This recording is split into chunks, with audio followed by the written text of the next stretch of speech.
Everyone hear me okay? Good? Okay. I want to start, as many have already done, to thank first Zeynep Çelik and Tunç Şen for bringing us all here today. It's been a really, really wonderful couple of days, and I'm glad so many people have stuck around in this heat, this unexpected heat of October to listen to even more papers, mine included. Zeynep and Tunç have been, in ways large and small, very supportive of my own project over the years, and I'm very grateful for that. And likewise to Arats for all of the logistical work that's gone into putting these together. I've been in that position before. I know exactly how much work it is. It's a lot. So I'm in the in one way fortunate position of coming here close to the end of the conference with a lot of really important intellectual work already having been done by so many people in the room. And this is, one of also the sort of exhilarating benefits of a conference like this, where your footnotes are somehow made flesh right in front of you. It's a little bit scary too, honestly. Right. But I also had to resist the urge to rewrite this paper 5 times in the last few days. So I'm going to try as much as possible to stick to what I've got here and flag other conversations that have been ongoing since. So this paper is kind of a condensed version of arguments I'm making in the book manuscript that I'm working on that grows out of my dissertation. So I'm going to go over sort of the bigger argument there first, and then get into each of these categories, what I call vectors of dissent: gender, race, and class. The idea of opposition politics in Turkey has always been something of a cynical proposition. For the first 22 years of the Republic, only 2 sanctioned opposition parties existed, and both met unceremonious ends before they could mount any serious pressure in Parliament or the cabinet. Following the establishment of the Democrat Party in January 1946 and their victory in Parliament in 1950, the main opposition party, I use that in scare quotes, has been a position consistently held by the Republican People's Party, the CHP, established by Mustafa Kemal, and a party which, despite their relatively stagnant performances at the polls, continues to most closely represent the ethos of the founding ideology of the Republic, Kemalism. In that time, since the founding of the Democrat Party, parties representing a wide swath of ideologies, ranging from Islamists to ultranationalists to socialists and communists, have vied for power, occasionally leading to street violence and vindictive reprisal at the hands of whichever representative faction finds themselves in power at a given moment. Really few are the moments in Turkish Republican history when all forms of political dissent have been treated with equal discretion by the ruling power. Yet, dissent has remained a vital feature of Turkish politics and has imparted on Turkish political culture a vituperative spirit that has given hope to many of the possible democratic futures that lay in front of it, even in moments of severe repression. I am interested in recovering the origins of this culture of dissent in the founding years of the Republic from a history that has been often myopically focused on the regime, iktidar, as we've been introduced to, its cadres, and most of all, its leader. The story I want to tell seeks to explain the revolution of Mustafa Kemal brought to Anatolia as one of a radical opening and radical foreclosures that came in its wake. Kemalism came into being alongside the competing ideologies and modernist subjectivities that so often is defined against: fascism, communism, etc. But we have to remember that these ideologies were developed in tandem with and response to each other. The culture of dissent in Turkey during this period drew on a wide range of movements crossing Europe, America, the Middle East, and offered unique visions of a democratic polity that placed Turkey and Turks in concert with a modernist community of nations that were remaking themselves at the very same time. Figures of dissent from this period often drew from radical and revolutionary politics, but at the same time, they recognized the Kemalist opening as itself a radical and revolutionary moment, and for that reason, many of them were at bottom committed to the higher ideals of the Republic, if not the politics and regimes that it begat. These figures saw in the Kemalist revolution a real opportunity to expand the political consciousness and sense of possibility within Turkish political culture, and they were ready to realize it, even if some would eventually pay heavy prices for their efforts. When Mustafa Kemal enacted a major program of reform, or made significant shifts in his political outlook, these moves often invited dissent from corners that had been previously marginalized. And when certain corners of dissent were activated, how did that alter the Kemalist position? What did it mean for the continued development of a new Turkish polity and culture when opponents of Kemalism were brought into the realm of acceptable and tolerated political discourse? When we ask these questions, the political and intellectual history of the Republic shifts its focus to the political margins of the one-party period and towards figures who were principally opposed to much of the Kemalist platform. My co-panelist, unfortunately she's not here today, Christine Filiot, has outlined the particular compromises and contradictions contained within the concept of muhalefet from the Young Turk era on forward. In her work detailing the life and career of an archetypal opposition figure in Refik Halit Karay, she developed a conceptualization of opposition in Turkey that I believe imbricated itself with power in such a way that muhalifs in question rarely pretended to speak for the masses, but rather to and with power and the powerful. This relationship between muhalefet and iqtidar is best demonstrated by Karay's elite liberal figure as the anti-hero of the story, but it's one that could be embodied by several others. Aodeh Dibadivar, Ahmed Amin Yalman, there are many such characters. I believe this relationship looks a bit different when we bring in non-liberal muhalifs into the frame of reference. But this crucial relationship is critical to Miami as well. Many muhalifs of the early decades were intent on building a following and a political force that could challenge Kemalism directly. And it is partly for that reason that these figures, unlike Karay, remain seminal forebears of oppositional political parties throughout the multi-party period. Moreover, and the main issue I want to address here is that this wider muhalefet focused their political and intellectual energies squarely on the major fields of reform in which the Kemalist regime was engaged. And I call these gender, race, and class. I'm going to address each of these in turn, but I want to point out two critical dynamics that appear in every instance of this contestation between muhalefet and iqtidar.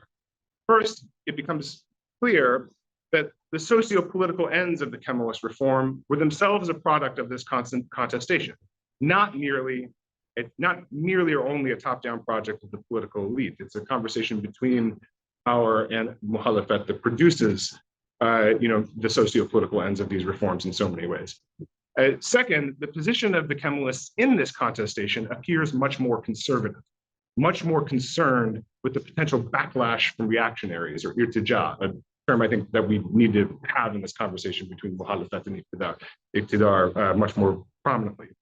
I believe that position of the Kemalists to be much more conservative than a vanguardist modernizing force like it is so often portrayed. Okay, so to move to gender as a vector or a field in which this dynamic occurs. The perception of gender fluidity in the 1920s interacted with progressive politics in ways that both spurred and criticized Kemalist policies regarding women's roles in public and in politics. In the classical literature on women's rights and feminism with regards to Kemalism, as we heard from Sevgi Adak yesterday, there is this paradigm of women in Turkey in this period as emancipated but unliberated. In studying gender policy as a vector of dissent, I have an intervention I want to try to offer here. By shifting the focus away from the state and towards opposition figures, we can better see how popular literature, images, and the press advocated for women's liberation above and beyond the Kemalist framework, even before we knew what that Kemalist framework was. Opposition figures channeled the energy of emancipation that was fostered by a liberalizing urban culture in Istanbul and advocated for a broader and more comprehensive social safety net in areas that directly affected women's lives, especially in terms of orphan and childcare. The expanding imagination of possible political, social, and cultural roles for women brought on by these campaigns in the 1920s simply cannot be contained by the Kemalist framework. And the ways in which this imagination exceeded Kemalist thinking represented a fertile ground on which opposition and critique of Kemalist policy could grow. This is a story I address in my work through a number of different figures, but it's perhaps best told through the career of Sabiha Sertel, who returned to Turkey shortly after the last guns of the independence war were fired to start a journalistic career that was central to both the reimagining of gender roles and the campaign for a more just social welfare society. To give just one example of how she did these things, the early issues of Racine Liai are illustrative. In just one issue, Sabiha Sertel authored both a series of profiles of women who were taking up new social roles as stage and screen actresses, particularly in Atashten Gomlek, as university students and as workers, while also providing rigorous and in-depth investigations into the despairing state of children orphaned by the war in Turkey over the previous decade. These commitments fed into her collaboration with local feminists to help establish the first political party of the Republic, the Women's People's Party, Kadınların Halk Partisi, which was later transmuted or transferred into the Turkish Women's Union, the Türk Kadın Birliği. For Sertel and her collaborators in this effort, like Nezihe Muhyiddin, there was never any question about the necessity of transforming these issues and commitments into the political sphere as a challenge to the Kemalist status quo. And even though the Women's Party would transform into this civic organization, Sertel remained committed to using all of the venues at her disposal to challenge a patriarchal system that time and again came up short in providing a material basis from which women could organize and express political power, even as women were winning new rights. At the close of the era of reform, and during a brief experiment in multi-party politics in 1930, the municipal elections that were referenced in the last panel, or this morning's panel, Sabiha Sertel ran as an independent candidate on a platform focused on welfare provisions, a rejection of what she saw as a naked attempt by Mustafa Kemal to sculpt a Potemkin opposition, and a clear contrast from the position of her husband, Zakaria, who opted to campaign directly on behalf of the newly formed Liberal Republican Party, led by Fethi Okyar. Seeing opposition politics from this perspective should reframe what we understand about the Kemalist attitude of reform in the 1920s. Understanding the wide appeal and clear dynamism of the women's movement in this period, it's not hard to see the Kemalist reforms as fundamentally conservative propositions. On the one hand, contrasting the journalistic production of Sertel and others with the emphases of the Kemalist place on motherhood and its role in the new republic, the only modestly modern image produced of Latife Hanım and the paternalistic careerism of Ataturk's adopted daughters, it's clear that the Kemalist program was meant to arrest a feminist avant-garde that it feared would overly antagonize conservative reactionaries in Turkish society who were already coming under pressure from the secularization campaigns. On the other hand, as much as the Kemalists were interested in presenting an image of a modern, emancipated woman to the rest of the world, in order to demonstrate their belonging in contemporary civilization, the ability of women to actively organize for their own political desires was undermined at every opportunity, beginning with the forced transformation of the Women's Party and continuing with a strict censorship regime that sought to silence feminist journalists whenever they went too far. And Sabiha Sertel is only one example of this. Suat Dervish's career is another, Nezihe Muhyiddin, on and on. Move to racism. One of the primary reactions of the Kemalist state to the failure of the multi-party experiment in 1930 was a turn to ethno-nationalism. This sparked ideological polarization, beginning in relatively obscure intellectual journals from the early 1930s and later in major press outlets during World War II. Following the collapse of the Serbest Frka and the violent quelling of the anti-secular protests near Izmir known as the Menemen Incident, the Kemalist government started down a path of articulating in as clear terms as possible an official ideology, Kemalism, that would involve the promulgation of numerous journals, conferences, government, and academic-led efforts to justify cultural supremacy of the Turkish ethnicity. By engaging in a state project to produce a Turkish race theory, the Kemalists opened a Pandora's box of racial politics that would produce responses within Turkish political culture that ranged wide across the spectrum. The intellectual and cultural roots of today's irredentist ultranationalism, represented best in our present moment by the Nationalist Action Party, the Milli Hareket Party, the MHP, and the Good Party, the EE Party, lie in the direct response of its forebears to this project. Likewise, the projects offered fuel for those in the left, who were eager to draw close association between the Kemalists and the fascist powers in Germany and Italy, and prompted the first explicitly anti-racist, explicitly anti-racist political tracks of this time. Conservative modernists, like Necip Fazıl-Kısakürek, found this terrain to be an opportune one to reassert Turkish connections to an Islamic past in order to contest the secular impulses of the Kemalists' focus on human anthropology and ancient civilizations and the like. Despite frequent obstruction from the state and a worsening political and economic crisis at the outset of World War II, many of these groups began to find a wider purchase in the popular press during the 1940s. The popularization of these ideas was indirectly related to the deepening political and ideological divide in Europe, and as a result, it is through these intellectuals and their writings in the 1940s that Turks began to make associations between their politicians and intellectuals and the sweeping ideological trends like fascism, communism, nationalism, liberalism, and conservatism on a mass level for the first time. By taking up race to study ideological polarization in the 1930s and 1940s, I accept the agenda laid out by Murat Ergin for considering race as a valid analytical lens for studying Turkish modernity. As Ergin notes, although the Turkish state's intellectual tradition and organizational makeup prevented it from implementing a thoroughly racist system of exclusion, and I'll quote here from Ergin, in specific instances, the state was sufficiently powerful to institute a practice of racial discrimination, end quote. And that ability was derived from a long cultural, academic, and political discourse on race and Turkish identity, stretching back perhaps at least to the 18th century. However, as Howard Eisenstadt has argued, the turn towards race among Kemalists in the 1930s was part of a somewhat counterintuitive attempt to construe a Turkish nation that was inclusive of all Muslim citizens of Turkey, but did not resort to religion as the basis for a national project. I consider the development of a racist ideology that contrasted with the raced project of Kemalist Turkish nationalism by disavowing Kemalist claims to Turkish whiteness in favor of a system of racial superiority focused on yellow and Asian characteristics. A conflict which then ensued between racist Turanians, chief among them Miha Atsız, and the Kemalist Center, who disavowed some of the irredentist aspects of Atsız's type and ascribed to a markedly different racial eschatology, but remained committed to Turkism, Türkçülük, as an ideological underpinning.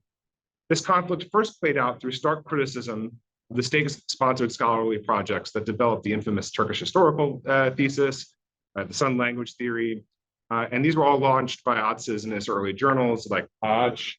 I think I have a, or no, sorry, not in Atsız Mecmua, sorry, not Aj.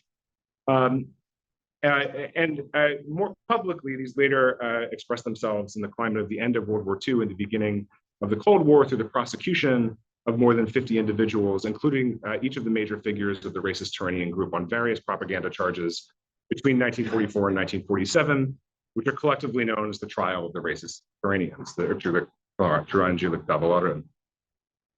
While the conflict between racist Turanians and the Kemalist Center has been fairly well covered in the scholarship, especially so by my co-panelist, İlker Aytürk, I believe the way this prominent fight over the racial character of Turkish modernization project highlighted the distinctly racial terms on which ideological polarization proceeded in the 1930s and 1940s, and embedded by the racial dynamics of the ideological conflict of the war, the Second World War, is crucial to the overall story of opposition to dissent in the early decades of the Republic. I'm concerned mainly with how opponents of the Kemalist regime employed race in different ways to forward their arguments, and how this engagement with race was reflected back on the opponents by the state and its allies at the height of the ideological conflict of World War II, effectively marking racist Turanians, leftists, and pious conservatives alike as others that existed outside the accepted framework of white Turkism. By the 1940s, we might crudely refer to racist Turanianism as a form of yellow supremacy, a non-white form of colorism. In the case of Nazım Hikmet's, the embodiment of a Black Ethiopian character in Letters to Toronto Babu Mektuplar, as a rhetorical tool to critique fascist imperialism, a common communist rhetorical tactic of the 1930s, served to create a close association between the served to create a close association in the Turkish public sphere between Hikmet and communists generally, and the cause of Black Africans and other non-white peoples. Presumably, over and against the Kemalist project of white Turkish modernity. particularly as the European conflagration reached its climax in the 1940s, leftists of all types were painted in the Turkish press as traitors to their ethnicity and to their race, whether as Armenian lovers and MERIP, crypto Jews, Dönme, or simply as Reds, in ways that worked ultimately to exclude leading Turkish leftists from the Kemalist occupation or conception of ethnically Turkish body politic. I only have 3 minutes left. I'll very, very briefly address Necip Fazıl Kızılkırak one more time. I can happily get into this in Q&A. But it is, through the sort of conservative modernism of his movement, which begins in Ağaç, which kind of like finds a way to place attachment to the East, attachment to the Islamic past, and an anti-positivist vision of modernity that his project gets raised in somewhat similar ways. So turning to class, and then I'll round this out. Class functions, of course, a little bit differently than race and gender in this narrative, because it tends to cut across both race and gender. I see the Kemalism's class mission as similar to the kinds of corporatist regimes observed by Charles Mayer in his seminal book, Recasting Bourgeois Europe. And in this sense, I understand Kemalism as an ideology meant to bind a bourgeois class first, thus comporting with the behavior of certain of the sorts of ideological regimes described in Mayer's work, and unite the whole of society behind an ontological revolution second. Hence, the appealing comparisons to fascist regimes that often get made. And to sort of sum up how I see this class project playing with opposition in this period and with dissent in this period, when you have this understanding of Kemalism as a corporate ideology, you really have to ask about the function of elections in such an ideology, right? Because if the goal is to bind these bourgeois together, why give them a political outlet that's legitimate in the first place? The party should have all that it needs, especially if you're trying to effect a kind of ontological revolution and the way people think in order to advance the society. This doesn't really fit. But that said, it's really I argue that it's really the geopolitical pressures after World War II and the state of the economy and these sort of social factors that pressure Ismail to really bring in the multi-party period in the first place. And one thing that we find, I'll sort of end with this, is that we heard in the last presentation about the sort of ideological content of the muhalifs that Christine Filiu looks at as being liberal, constitutionalist, and though these figures are and I completely agree with her, erased from the story of the founding republic, it's beginning in this period that they're rehabilitated, and they participate in that rehabilitation. Haliday Adib Adıvar is back, Rafiq Karay is back, and they are participating in this process. And they're central figures to the election of the Democrat Party. Haliday Adib Adıvar herself is an MP in the Democrat Party, and this is in part what leads and what led many at the time, including Bernard Lewis, to hail the defeat of the CHP as its greatest success. But at the same time, there were figures like Sabiha Sertel, which were left completely on the outside of this transition, despite the fact that they had spent actually more time in Turkey building the political culture of the early republic than figures who had been in exile, like Karay or Adıvar. So I'll just really end by saying, when we think about the early Republican period as one that is a single party period building towards a multi-party democracy, and we look at the opposition figures who played a role in the development of political culture in that process, we really have to ask who was left out of that transition and why, and what that means for political organization and muhalafat going forward. Thank you very much.